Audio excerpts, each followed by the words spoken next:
Daniel. He changed his name.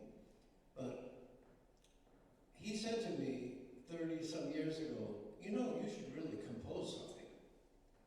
And I said, boy, that's easy for you to say. You know, I'm sitting here playing Bach and Beethoven sonatas and these works of genius master composers, and I'm not a composer.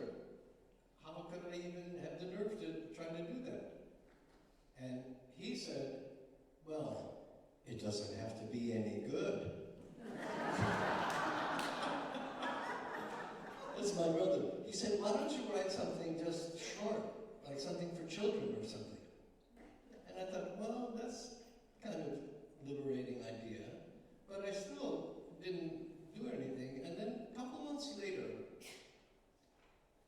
I remembered that the composer Ravel, Maurice Ravel, wrote a piece based on the letters of Fauré's name, Fa, Ut, Ré, because that was his teacher.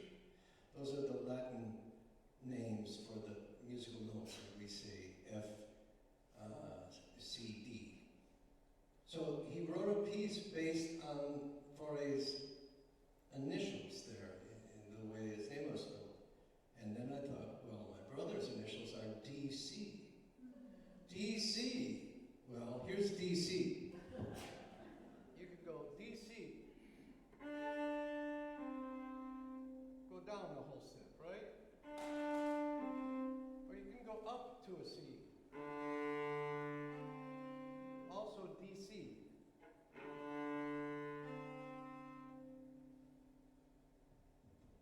So that started me, and I started writing what I thought was the piece.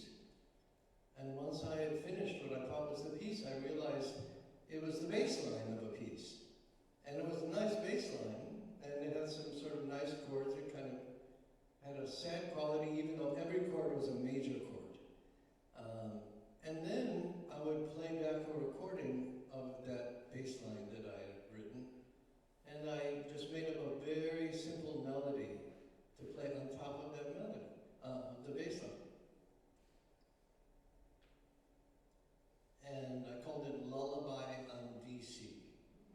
So then I recorded myself playing it with the other part, and so it sounded like two cellos playing. And then I sent it to my brother. And he told me he cried when he heard it, and it was wonderful that he liked it so much. Well, I've written a couple little things since then, but I'm not a composer. It takes me forever to write something. But I do still like this little lullaby. So I brought this speaker out here.